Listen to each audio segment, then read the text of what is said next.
Welcome back.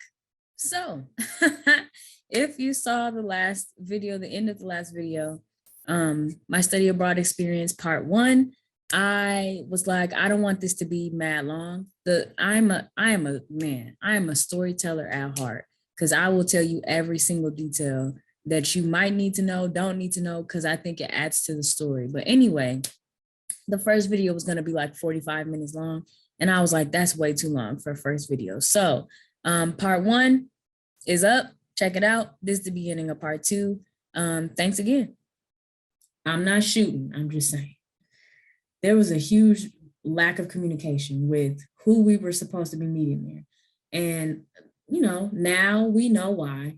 I might talk about, all of the drama and craziness that happened over there that was unnecessary. We know why that happened now. But at the time, we was all asking each other, y'all know who we're supposed to be looking for? No, I don't know. And none of us knew. How does 32 people go from one country to the other? None of us know who we're supposed to be meeting. Like I said, I'll talk about that later. And so it was just so interesting that I guess that person had realized, oh, they don't know who they're looking for. So he came out of nowhere and, we figured it out. Hey, you're who we're supposed to be meeting. So we get on a bus, put all of our luggage and stuff on there, and we drive 3 hours to Madrid. Now, again, we didn't even know who we're supposed to be meeting. So you know what else I didn't know? How the fuck we were getting to Jaen, how long it was going to be. I didn't know none of that shit. So all I know is that I got on a bus and we drove until we were probably about halfway. It was about halfway. We stopped, used the bathroom. I had my first Spanish pop there, so that was cute. And getting to know everybody. Again, we didn't know each other like that. So every time we got a chance, we were trying to get to know each other. What school are you from? Blah, blah, blah, blah, that kind of thing. So we get back on the bus and we finish the drive and we pull up to the hotel and it was like 15,000 degrees outside. Like I had never felt that hot in my life. And I used to live in Kansas, where in the summertime, maybe get up to the hundreds. I used to live in Manteca, where in the summertime, maybe get up to the hundreds. But that felt like hell, like stepping out on the bus. I said, never mind, let me go home. Like, what the fuck? So it was so hot. That's just where I remember for that day. Not only were we tired, so mind you, so I slept on the plane. I'm a plane sleeper. If I have a long flight, I'll sleep on the plane. So I had that sleep, the overnight sleep, amounts to like maybe 6 or 7 hours. It's really not a good full night's sleep rest, especially when you're in a chair like this. So a lot of us hadn't slept when we got off of the plane. From the moment we got off the plane until the bus, when we got to the hotel, we were up. So we were tired and it was hot. We get into the hotel and it was just such an interesting experience. Again, when you go, it's just different. And that's why I encourage people to travel. Please travel out of the country, go to different countries if you can. Because I know accessibility, there are some reasons why people can't, in their spans. So if you're able to, take that chance to go. But anyway, so we walk into the hotel, they give us our room keys, whatever. And I roomed with the one person I knew like that. That was my friend that we had met before because we both went to our university together. So we roomed together. And I remember just calling folks and like, hey, I'm here, whatever. Hitting them up on Facebook and all that. Because we hadn't had cards yet, phone cards. And so I had an iPhone. So whoever I could call, I called over the Wi-Fi. That was it. So I remember my grandparents, I had to message them on Facebook, like, hi, I made it, whatever, because my grandparents didn't have iPhones. I laughed because some people's grandparents do have iPhones, but my grandparents didn't. And so I had to message them on Facebook. It was wild because I had gone a really long time without service. But anyway, so that evening we had dinner at the hotel. And that was the first time that I had tuna in a salad. Like not tuna salad, but like salad, lettuce and carrots and shit, and tuna. Like it wasn't chicken. It wasn't like, sometimes I eat salad with no meat. It was tuna. And at first I was like, what kind of shit? I was like, yo, I should have Googled what we were going to eat, with like Spanish dishes. So that was the first time I'd had that. And then we had tomato, what was it? I'm blanking on the name of the dish, but if I have time, I'll probably edit it in. It's a tomato, it's like a cold tomato soup. That was my first time having that. Not a fan, but you know, to each their own. Um, and I remember from that night, I don't remember if it was the person who was like looking over at us, um, if he was the one to talk to us about this, but I just remember that we were getting that, like, the hotel staff were kind of annoyed because we weren't on time to dinner. Now, not we as in me. Monique Antoinette is on time the majority of the time. Um, so I was on time, but they weren't gonna start until everybody was there. So they were waiting, and we didn't know that. All I knew was like, yo, y'all told us to be down here at this time, and there ain't no food on this plate, you know? So we learned that they're about their punctuality. If they say such and such a time, they mean such and such a time. And if you running late, you got to tell somebody, hey, Spanish time. I'm running a little bit late. And you know, at some point we'll go over what I just said and the meaning of it. But anyway, so that was the first time we learned that. And then you know, they were kind of annoyed that we hadn't eaten certain things or that we turned away certain dishes. It was kind of annoying to them. And I'm not saying that as in like an attitude kind of way. I'm just saying that, like, yo, that's wild. Like, I ain't know it was gonna hurt your feelings like that. So it was just a lot of customary things that right off the bat, like day one, we were learning. And that changed my life. Like learning what's appropriate and what's not appropriate. And not even just when it comes to language, but like customary things. Like, yo, if somebody's feeding you and you in a whole nother country and they done did all this work, you better like at least taste the tomato soup, bro. Like, you know? So anyway, so that was dinner. And I remember sleeping until like the afternoon the next day. I was so tired. And I never sleep. I'm a morning person, so I was really tired. Got up and we had an itinerary. So it wasn't a throw you in the pond, swim kind of situation. It was a tread through water together. Okay, now you can swim, go and swim. So from I would say the first month, we had group trips. We went to some of the smaller cities around the city of Jaen and learned about the history and all that stuff. We, as a group, so all 32 of us, unless you had a reason to miss, you were expected to go on these trips. And that next day, the full first week, we were in that hotel for the first week. And the person who was in charge of us took us around the city, showed us different places, talked to us about customary things, talked to us about setting things up. So at one point, if you want to go off on your own and get your own apartment and all that stuff, you can do that. That will be important for you to know what the process you need to do that for. So he went through that. And yeah, and then he would have optional meetings. And so not meetings, I guess just like get-togethers. So I remember one night, it was me, it was all three people from our university because three of us had gone on this program and a couple of other people from other schools, and then just the person who's in charge of us, our advisor or whatever for the program. And we just went and had tapas and you know, some drinks or whatever, and it was cool. And he was talking like, and he was actually one of our teachers, which was so interesting. Our teachers over there was like mad chill. Definitely a totally different thing. And I'll probably talk about that too. There's so much to talk about. This is why I wanted to have a space to talk about all these things, because you know, when you study abroad, when you first get back, everybody's excited. Oh my God, tell us about your experience. What did you experience? What did you do? How was it? Tell us how it was. But then people get tired of hearing that shit. and you only get to talk about it when you talk to other people who studied abroad, because they love to hear about your experience too. And so this is why I needed this space, because there's so many things I could explain that happened to me. And still 5 years later, I'm talking about it like it happened yesterday. So anyway, so yeah, that first week we were in that hotel. And then after that, I met my host parents. And so before I left, which was something I should have brought up, we were connected with our host parents. So everybody had host parents. Some people shared host parents. I was lucky enough to get my own. And I remember before I left, I had visited my cousin. She used to work in San Francisco. And I used to go out there periodically. My university was not that far from San Francisco. So I used to just go out there and visit her at work. And I remember this was the day before I left. And was it the day before?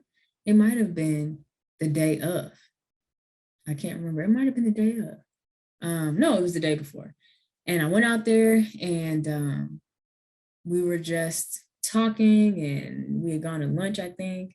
And I remember, walking to my car and her car was parked near my car, or I was parked near her.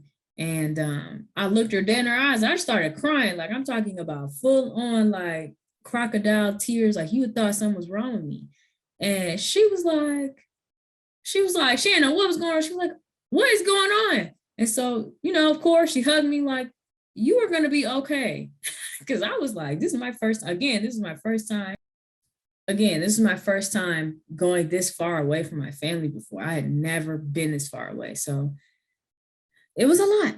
It was a lot. So, yeah. So I remember that. And I remember her telling me that my host mother looked like a mother. She looked really motherly. And my host parents looked like a family, like really familial, and that they were going to take care of me. And she said that. And that's why we call her the wise one, because she knows it. She could see stuff coming from a mile away. But anyway, so I got there, and that's exactly what they were. I'll do a separate video about my host parents, because trust me, that would make this video like an hour long.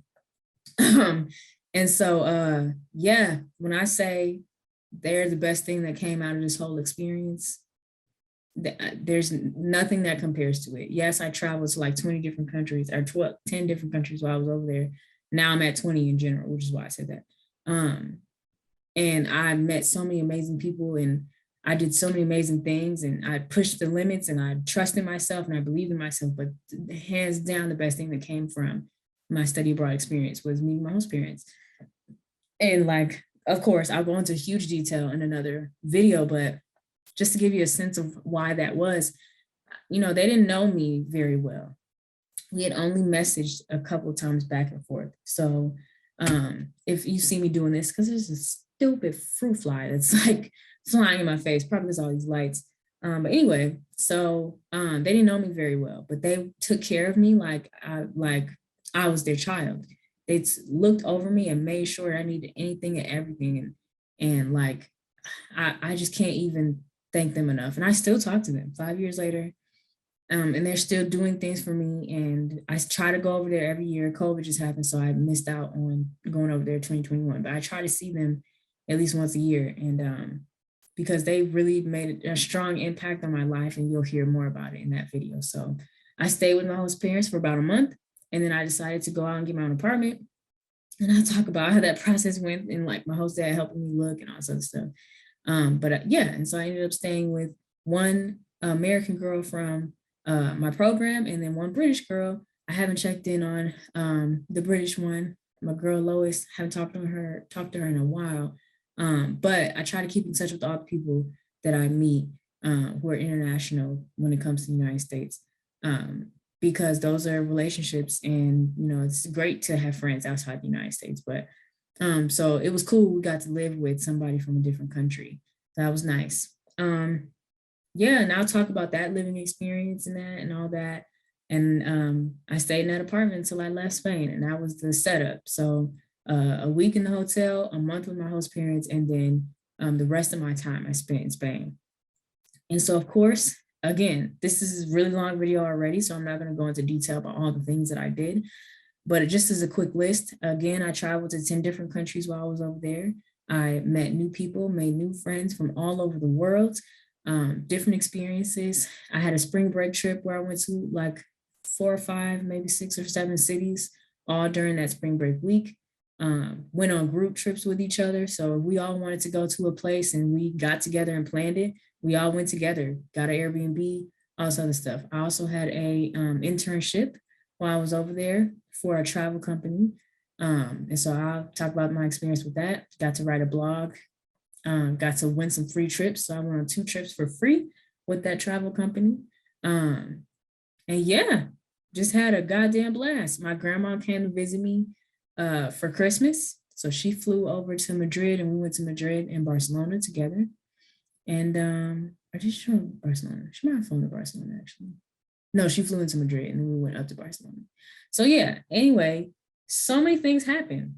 And when it was time to go, I was ready. I loved it. It was amazing. But I was ready to go home. And we could have changed our flight. There are some students that stayed. But I was one of those people that I was like, this has been great, y'all, but it's time for me to go home. And I think too, what made my experience, what was interesting about me is that I was a transfer student when I went. And so I turned 23 over there, I think. And the majority of the students that went were like sophomores and juniors. And I was like on the older age of a junior. I was like more closer to you should be graduating at this point. But anyway, yeah, so that's pretty much it. I went home. I remember me and my friend that we went to the same university together. We did the whole thing together. We met at the airport on the way there, and then on the way home, our flight was the same flight. And we, since we were both going to the same city, our layovers were the same. And so when I remember getting back, and we didn't know this at the time, you live and you learn, we had to get because we were flying in internationally, and our layover, that wasn't our final city. We also had to go to another city, but get on a different plane. We had to go through customs and get our bags, put them on a different conveyor belt, and then go catch our flight. I want to say we made it. Because I'm like, yeah, I think we did make it. Because we were going to miss that flight. Because we didn't know what we were supposed to do. Talk about not knowing. We literally was like, again, 1 + 1 is 2. When you get off of a plane and you have a layover, you don't expect to have to get baggage until you fly international. And then you realize, oh, that's a thing. So I think we made it, if I'm correct. She'll correct me. If we didn't make it, she'll tell me what happened. But I think we made our flight, going through customs and filling out these fucking papers and literally moving our bags. So I told you I had like 14 bags with me. I had to move all them bags to the other, thing or whatever. Crazy. So yeah, and then I made it back home. And it was they should tell you. Nowadays they do tell you. At the time though, I wasn't prepared for I forgot what they call it. It's like a form of depression that you get when you come back from studying abroad, because this whole time, and maybe I'll even talk about it in the video about the phenomenons of studying abroad and the things that you don't realize that are going to happen because they're not as common sense. But the transition for me was hard. I have been more depressed at times, but it was definitely hard. I really missed my host parents. I really missed the freedom that I had to kind of get up and go whenever I wanted to. And I still could. But it was one of those things where it was like, oh, we're back to regular ass life now. And when you go from this whole year, you've been going to different countries and eating all this different food and like sharing the same experience with people who are going through the same thing that you're going through. And then you get plopped back into where you were before you left. All the rest of these people did not experience that with you. All the rest of these people went on and like had life while you were gone. They don't understand your experience, and they can be as empathetic as possible. They can be as understanding as possible, but it's one of those that you really need a space an outlet to talk about it and to get it off your chest, because once you get plopped back in there, life goes on. Like I was a transfer. So I had about a year left I was just trying to get my credits and get the hell up out of there.